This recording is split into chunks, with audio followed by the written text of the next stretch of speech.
please. Yeah, thank you, Mr. President, for having us here. And not to sound like a broken record, but it needs to be said that Antifa is real.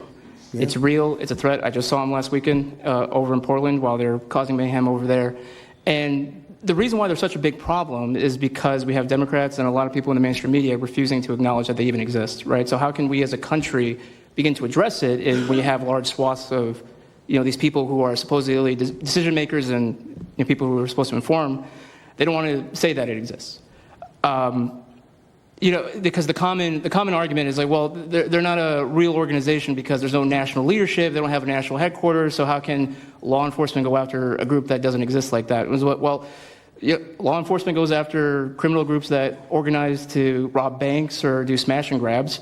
They don't have a registered LLC, they don't have official membership cards, they don't have a business address, but law enforcement still goes after them because they're working as a group. These people don't just show up, randomly at the same time to do the same thing, dressed in a very similar fashion, espousing the same ideology. And they say, well, it's an ideology. It's like, well, yes, it's an ideology because there's people alive, present, that believe in it, and they're acting on it.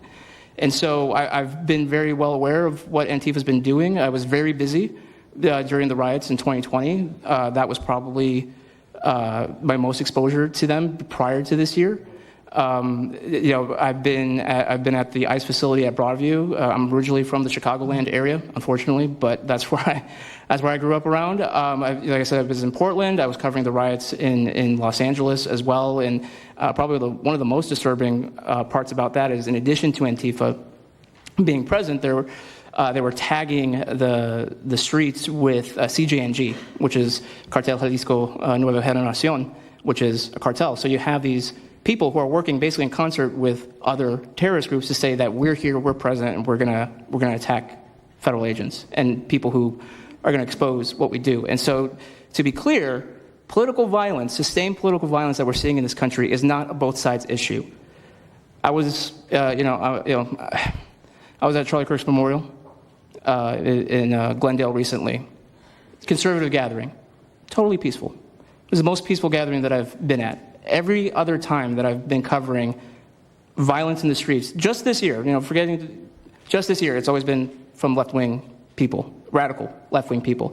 And it's not even just Antifa anymore. The shooting that happened in, the defensive shooting that happened in the Chicago area, that wasn't someone dressed in black bloc. That was just somebody that had taken upon themselves to go out and try to interfere and ram federal vehicles. So people are becoming more and more radicalized, and it was to be expected, unfortunately. And the reason why we're in this position today is because after I was done covering the riots, I was at the border from the San Diego sector all the way down to the Rio Grande Valley sector, covering the border crisis month after month. And we all knew the solution to that. We all knew why it was happening. It's because, well, it's racist to have a border. It's like, well, actually, it's not, but okay. And so it required you to come back into office and to fix the problem, but it's no longer just a border issue. It's a nationwide issue, and that's one of the reasons why you got elected back into office, because thankfully the American people said we're not going to deal with it anymore. But unfortunately, there's a lot of people, as we've seen, who are willing to take to the streets to do violence. And that's a scary thing, because typically when I was in 2020, I was covering Minneapolis, Los Angeles, Portland, Seattle. I was over in Chaz, and that was to be expected. But now, because the issue of immigration, illegal immigration, is so widespread, riots can happen anywhere. Attacks can happen anywhere. So that's why it was weird kind of going back to my home state to cover this violence. I mean, just after the Dallas shooting, they were chanting outside Broadview, shoot ICE, shoot those, efforts, shoot those efforts. So I'll just leave that. Thank you so much again for having this. This is very dangerous. We don't work for companies that have billions of dollars. We're running and gunning often on our own. We became friends. A lot of us are friends because we would see each other all the time, and we became friends because we wanted to have someone watch our back while we're out there. Because like I said, we're just out there, and but we'll continue to do it because it's an important topic. It's an important issue. The American people deserve to know what's happening in these chaotic situations, and we're more than happy to do it. So thank you, sir. Great job. Thank you very much.